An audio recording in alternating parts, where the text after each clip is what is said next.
With Nigeria in a state of flux as a result of worsening insecurity, fears have been expressed by a growing number of stakeholders that any talk of politics at this time will be a clear demonstration of the insensitivity of those currently saddled with running the affairs of the country. Well, at this point, we're now being joined by Chief Bode George, retired naval officer, elder statesman, administrator, and a chieftain of the People's Democratic Party, to have a conversation on the current state of the nation, as much as time will permit us. Good morning, sir, and welcome to the program. A very good morning to you, Dr. Abati. Morning, sir. Well, a simple question. As they say in popular Nigerian lingo, how country? Balance. Yes. Well, I believe we did, but we know they can't pay. Well, what do you think is wrong, and what is the way forward? What should we do? I believe that for over 75 years that I have lived on this Mother Earth, I had never experienced or seen my nation in this situation. It's like we were headless. Nothing is going on. And I feel that the issue of the insecurity in the land, the lack of unemployment in the land, and so many vagaries of inactivities, jump-starting, encouraging people to move from A to B peacefully, to carry out their normal jobs and duties and make their money at the end of the month and keep their family alive. We can't guarantee that anymore. So I keep wondering, because this is no longer a matter of party A or party B, Nigeria is in dire strait. The president must rise to the level where I can't teach him because he was my boss in the military. Now, there are so many ways, I believe, from my military training that you can approach the situation.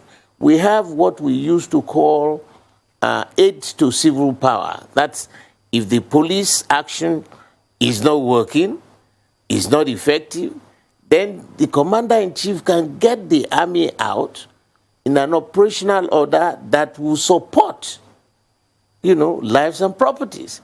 Because the first responsibility of any government is to ensure security of lives and properties of its people.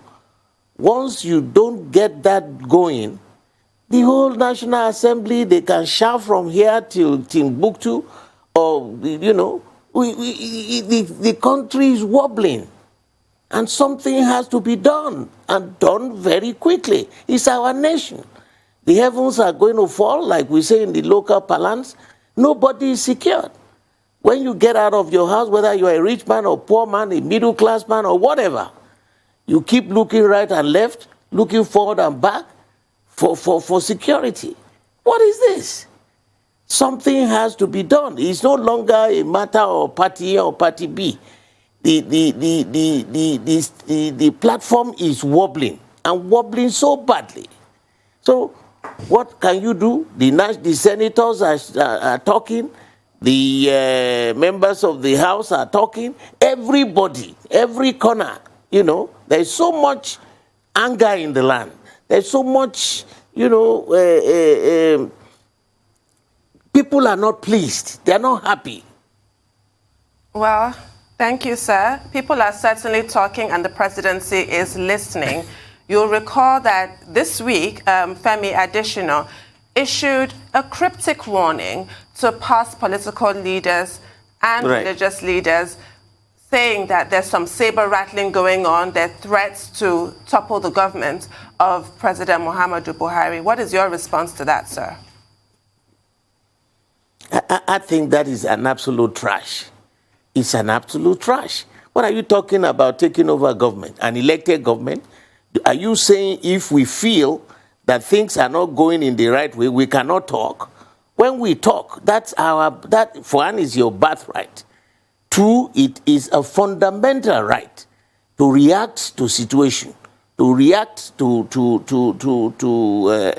things that are hitting you and not impacting on you positively.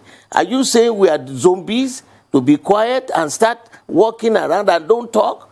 The president must have a feedback, and that feedback is the fact that all is not well. All is not well. Adesina can be deceiving himself there, but all is not well. He must have relations, he must have friends, he must have his own children too, who are going from location A to location B. It is heart-wrenching. And this talk about trying to take over government, to do what? You see, if you are not elected, what are you taking over? Taking over what? So people must no longer talk. When the current Minister of Information, when Jonathan was there, he was the greatest spokesman, talking from all sides of his mouth, talking from all sides of his head, blasting the government, talking. In fact, I remember one time, Bola Tinubu called Jonathan the drunken Ijoman. He didn't get offended. So you are now telling people, be quiet. Because you are planning to do what? What do you want to do? You are elected there to serve the people. Those in government must ensure that there will be security of lives and property. That is non-negotiable. Please, let them move away from this scary, unfathomable statements. All right, sir. Thank you so much for your explanation. I'd like to get your comments also on the reactions of another elder statesman, I should say, a man in his 80s, Robert Clark, saying that at this point he doesn't think Nigeria will last another 6 months and the military should come in and make a dash at governance. No. Let me try and advise our people. You know, it is not the responsibility of the military to get involved in governance. I was in the military. I knew what it was when we had the normal civilian governance, and I knew what it was when the military took over. The impact it has on the military itself, we are yet to completely get back to normal operation. People who are talking about military, that is not our responsibility. It has never been, and it will never be. Everybody is designed, trained to do its own function so that the collective responsibility, the unanimous working together, is to make sure that A and B can move in one direction that will be synonymous to civilized behavior. Please, those who are talking about military should dance away from it. It is not acceptable. It will completely roll this country back many centuries. The young men in the military now, they have their responsibilities. That's why I'm saying the aid to civil power operation should be immediately enforced so that the military will be engaged in driving all these miscreants from the streets. You know, and it's something we had done before. But to tell them, hey, you come and be in government and come and do what? Is that what they are trained for? Well, I don't subscribe to it. It will send us so many centuries back. Let us talk about it. That is the essence of democracy. We can talk about it. We can react to things that are not going right. And you have, it's part of the fundamental rights of every Nigerian. Because governance, like that's what we are saying. You see, the system we are running is so akin to military organization. You have one man sitting at the top of the government and his orders percolates to the bottom. No. In a democratic dispensation, Power must come from the bottom up. The power of the people is what should drive our politicians and our leaders in taking decisions. Because you are elected, you told them, please trust me, that I will go there to manage the resources of your nation for your benefit, not the other way around. Every Nigerian will agree with you that whatever the problems may be, this is a civilian dispensation. Which will solve it. And military rule is unacceptable. It has become unfashionable. It's an aberration. And it's an aberration. You got it right, sir. But you were talking about the military as an aid to civil power. Now, that is part of the constitutional responsibility of the military. But we have also argued that, in fact, the military is so involved at the moment. Soldiers are now doing police work. And even in spite of that, we have not seen any difference. Now, as a retired military chief, do you feel embarrassed that even with the military getting involved to protect Nigeria internally and externally, they don't seem to be doing a good job? And then, you know, many soldiers, after they returned to civilian rule, took over and took the Agbada. They donned their Agbada and Babariga. They became civilian politicians. And we have, as president, a tested, you know, war veteran. And yet, under his watch, he's not been able to deliver on the first point of his 3-point agenda that he will deal with security in Nigeria. Do you feel embarrassed that, you know, your constituency is not really helping or is overwhelmed by terrorists, bandits, kidnappers? No. I am not embarrassed. I am very concerned.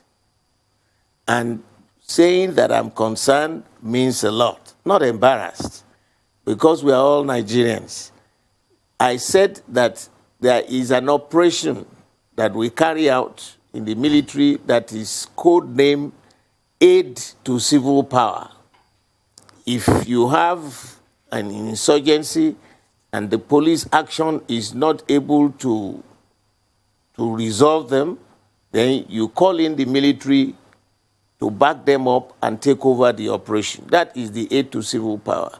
I'm not sure whether it has been instituted, and there have been all kinds of stories on this Boko Haram, even before the president came in. And when President Jonathan was there, this thing was building up. There were a lot of information inputs that were being put forward at that time. And instead of people listening, they politicized those inputs and turned us in a direction that scattered the whole operation. I think, for me, I said embarrassed. We had suggested severally, and this is not a matter of party B or party C now. I'm talking as a Nigerian, as a retired general, and as somebody who has been in government too, that there is need to interact with all the leaders from the various corners of this country. I said that before. Let the president make sure they call all these people, because when in our local parlance, in those days, once you have something that is much bigger than what you had experienced before, the local Oba or whatever, the king there, will call all the leaders of the various quarters and brainstorm. Like we say in my local parlance, you put your heads together, you put stomach to stomach, and discuss these things. Let's find solutions. It is not that a one man should wear the brains of everybody. It is when you interact, you discuss, that you find, you know, ways of suggested solutions to the problems that are befalling us. So, in my opinion, I think that rather than saying embarrassed, I said I'm very concerned. They have tried all kinds of methodologies in the past For us, it has not worked. It has not worked. So you must alter course and do something else. And it is the responsibility of the leadership to call all those people. They are there. There are some very senior retired generals. There are others that are obas, from various quarters of this country. There are also very, very senior politicians. Call them up together, lock the door, discuss the problems of this country. Forget about your party B or party A or party C. It is now a national malady. And so he calls for everybody to put their hands on the deck and see what we can come out with. So everybody will leave that meeting feeling that you are part of the solution. It's our country. That's one side. The other issue for me is that the system that was handed over since 1999 is not working. For God's sake, it is not working. And you will know that the lack of communal security is what is being transported and is expanding and is completely consuming this country. It means that the issue of total centralization of the power of the presidency is not working.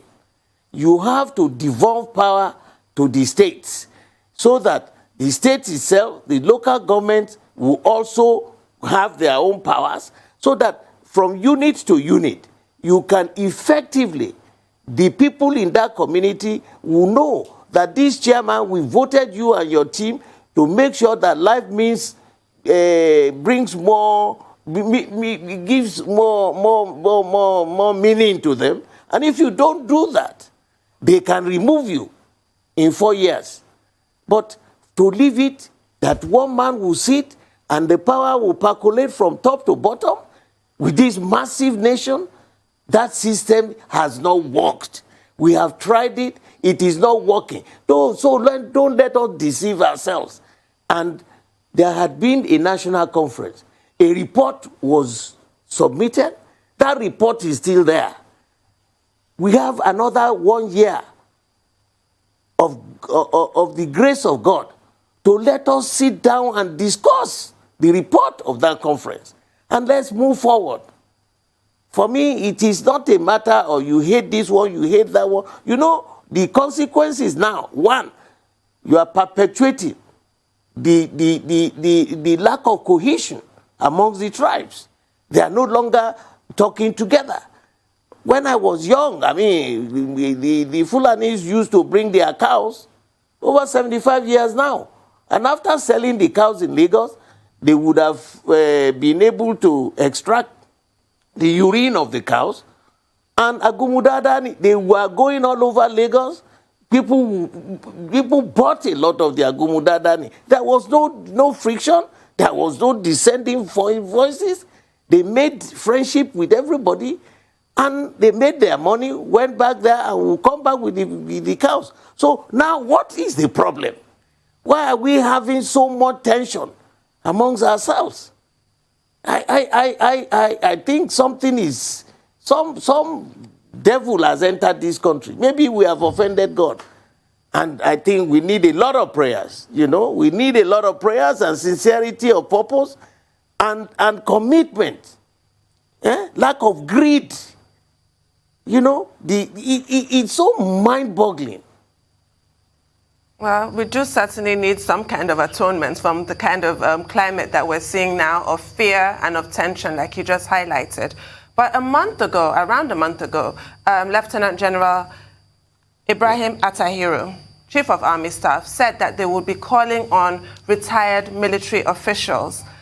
Have you been called upon, sir? Or is that also politicized? I just have to ask specifically, because you also mentioned a tendency to let reports gather dust. This was announced a month ago, yet we haven't seen much action. So I want to know if you have been called upon and what your inputs would be on thorny issues like the practice of ransom paying to bandits and terrorists, for example. Where do you stand on that question?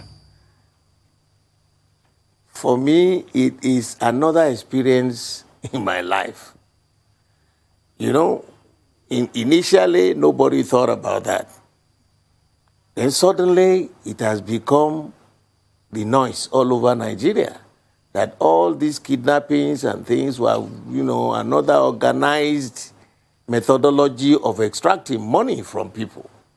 I believe that's why I said, just before you asked the question, that I believe some devil has entered this country. Because what do you gain?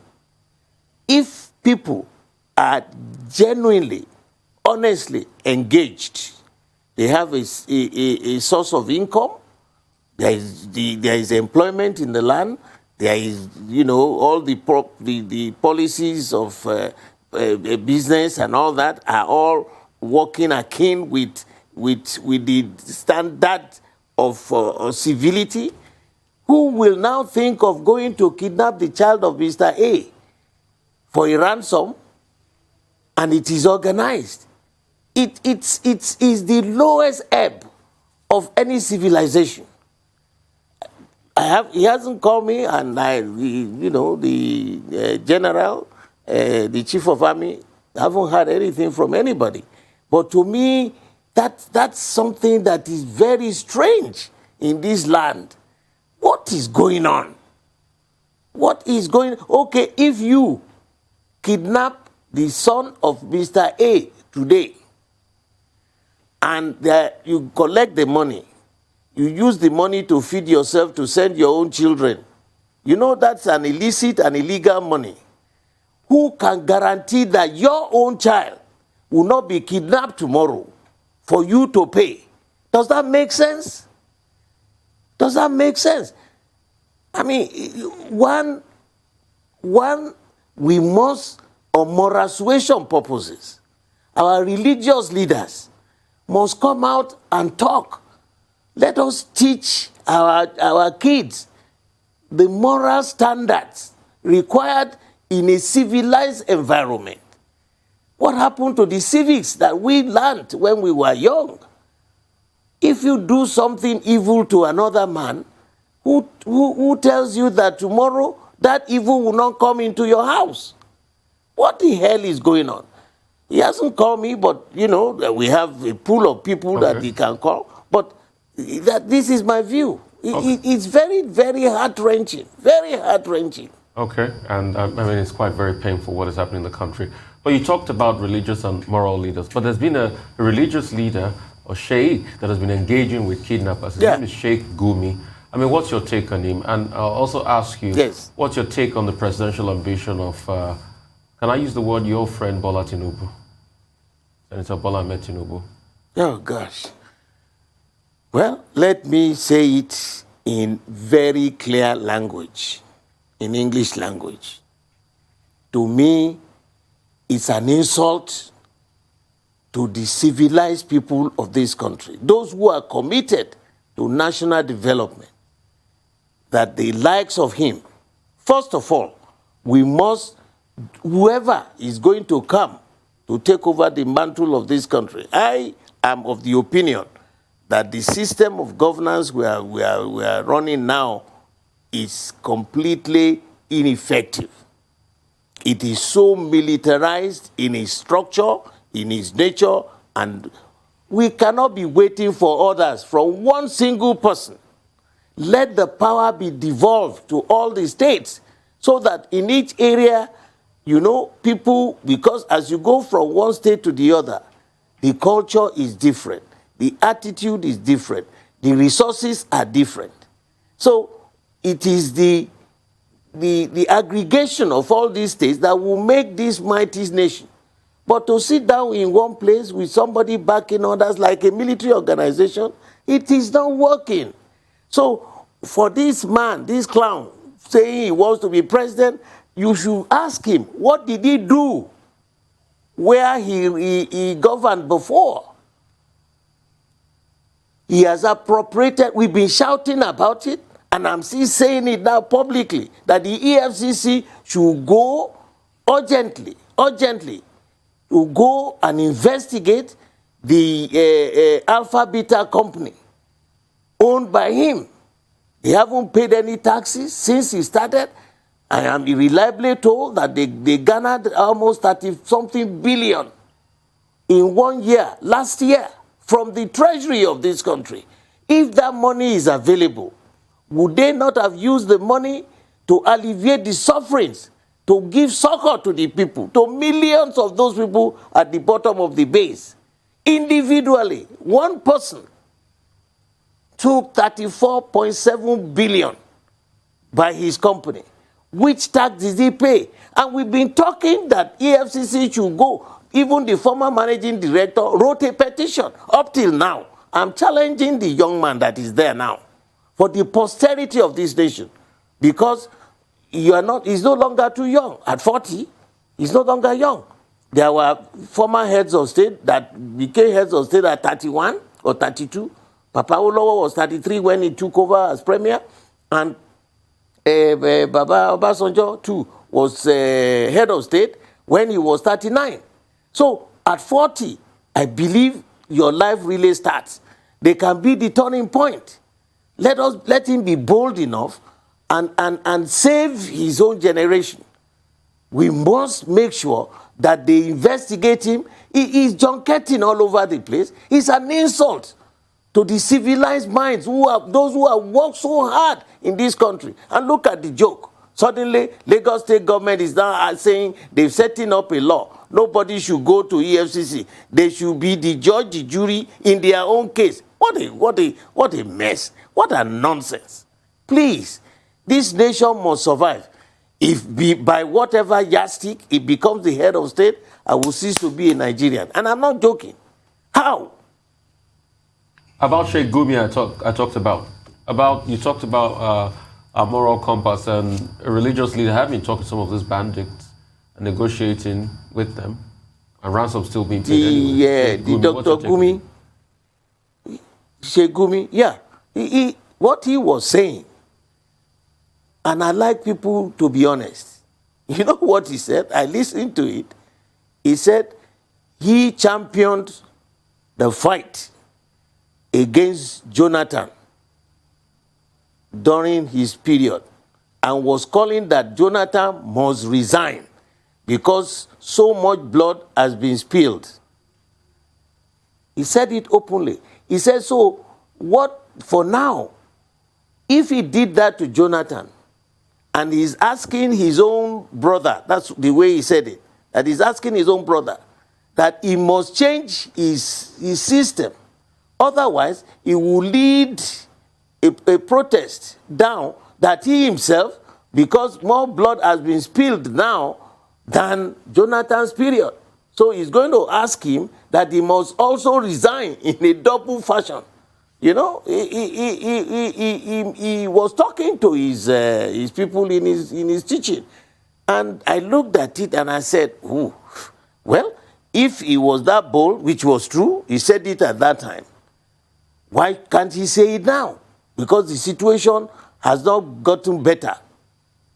But all those jokers, like the Minister of Information speaking from both sides of his mouth and lying all the way, and the additionals of this world and the other gentleman there covering up, let's tell the truth. Say it the way it is. Like we say in my parlance, why don't you say it? If you say it, you die. If you don't say it, you die. Why don't you say it and let the devil be ashamed? You know, there's a popular saying, if you fool me for the first time, shame on you. But if I'm so stupid that you fool me the second time, then shame on me. Nigeria has grown. This nation has produced all parts of the country. I see the young minds, all these young people from all over this country, the north, the south, the east, and all that. They need a future. We need to translate and transform our Nigerian country to a nation. We are just existing as a country and not a nation. And it's going to affect the future of our people. Please, let's do what is just, what is fair, what is right, for the sake of these young generations that are coming. I mean, these are tough times in Nigeria. I would like to repeat the point we both agreed upon earlier, that military rule is an aberration. Yeah. And as a company, Arise News, our policy is that there's no role for the military in democratic governance. So I'm just restating that for the benefit of those who could twist the statements. Now, let me go back to Asiwaju Bola Ahmed Tinubu. Chief, I hope you are aware that on the basis of some of the things you said, Asiwaju Bola Ahmed Tinubu could take you to task. You called him a clown. You said he has to account for some money. But these are allegations. You bet. Yes. Well, I hope he doesn't sue you for defamation. Those are your words, not ours, in this station here. But very quickly, the bone of contention. Let us go to court. Well, okay. Now, let us go to court so that we both will be talking under oath. I am saying these allegations, we have documents. EFCC has been investigating.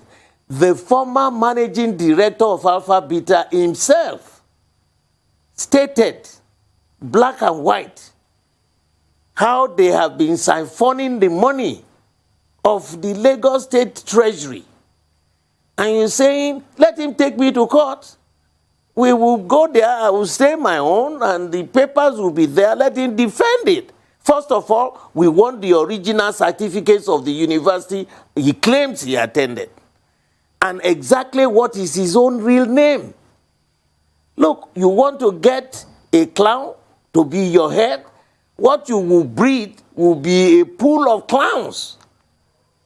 We need people. And there are people in this country. Chief, I was going to ask you, one, I am ready. If he wants to take me, let me take you to court. We will fight there. Well, Asiwaju Bola Ahmed Tinubu will insist, and his supporters will also insist, that it doesn't matter. That he has a right as an individual to seek to become president of Nigeria. It's for the people of Nigeria to decide. But the major bone of contention, I guess, between the two of you has to do with Lagos state politics. Now, as you claim, Asiwaju Bola Ahmed Tinubu has been in charge since 1999, either directly or by proxy. Why is it that the PDP, under your leadership in Lagos State, has not been able to displace either the AC, the ACN, the APC in Lagos State? And some people argue that it's because you always insist on the man that will run as governor, and that has been a major handicap for the PDP in Lagos. In 2023, is it again Mr. Agbaje, Jimmy Agbaje, that is going to run? And then the Lagosians will just say, okay, this man again. Don't they have people in that party? Yeah. Let me try and disabuse your mind and at the same time tell the truth. What you have said is a cacophony of some jokers in the beer parlor. I'm sorry, Dr. Abati. It's a cacophony of jokers in the beer parlor. Who told you that I was the one who always nominated the governor? In our party, no individual has a right to handpick because it's not your private business. There is no time there had never been a primary in our party. The accusation you levying against me is exactly what they do with the emperor there. Bola Tinubu is an emperor. God bless you if you are not part of his own line. You know, that's what Trump is trying to do with the Republican Party now in the United States. And I wish him the best of luck. Here, you I want to call any of me and any of them and him for a debate. Even at 3 a.m. in the morning in the burial ground, I will be there to say that I, Bode George, had been handpicking people. You know what is wrong with us? The process of the INEC is archaic, it's unacceptable, it is as old as the centuries, and so it gives room for manipulation, figures. From your polling unit, the results are hand-carried. From there, from your polling unit to the collation center. Even from the results from Lagos State, it is also hand-carried by somebody to Abuja. Isn't that a joke? We're in the 21st century. When computer, even kids now in primary school, they know what to do with their iPad. They know what to do with social, whatever they call it. The internet is there. We have been asking government for us to be serious, that no intervention, no human intervention, even from across the waters in the riverine areas. You know, people come by boat carrying the result physically. Isn't it a joke?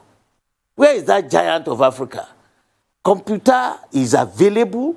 The software is readily available. We have a lot of brilliant young people in Nigeria who can write programs for us and bring out a super program for us to run our election. We are still asking, where is the e-voting? You know, they tried. One, if you go to your polling something, you bring out your PVC card. That PVC card, you strike it against a small gadget, it identifies you. Isn't that the same modern technology? So what is wrong in you pressing the button for the party that you want, and it's automatically registered in any location you want it? Even if you want to store it, you can store it in the clouds. That result. So he's sitting here clowning, manipulating this result. You know what happened in the last election?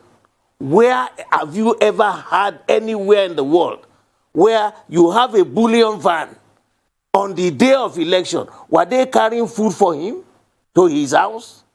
Bullion van. He was not arrested. He was not cocooned. He was not containerized and be taken to the cooler. Please, you know, these are not things that he had done in the dark, openly. So why are you saying Bode George is this and all that? It is absolute nonsense that they run as election. I have seen it. We have watched it. And we have been crying for this nation to move forward, for credible, responsible, respectable, fair-minded people to represent their people. Let that process be modernized. Otherwise, you have the man who has stolen so much money, controlling all those who want to be governor, to be representative, to be state assembly, to be governor, to what nonsense is this? For God's sake, we are not in the dark ages. So, saying Bode George, we will present people, but as long as we have this process where people use the manual process to compute our results, forget it. On that forget note, it will never work. You know, we are gradually getting to the zenith, and I am afraid people are getting fed up. A lot of our young minds are coming from abroad now. They want to be this, they want to be that. I keep telling them, well, let's keep shouting. Maybe Professor, who is in charge of INEC, we'd like to thank you very much. Point well made. Thank you very much, Chief Bode George, for joining us.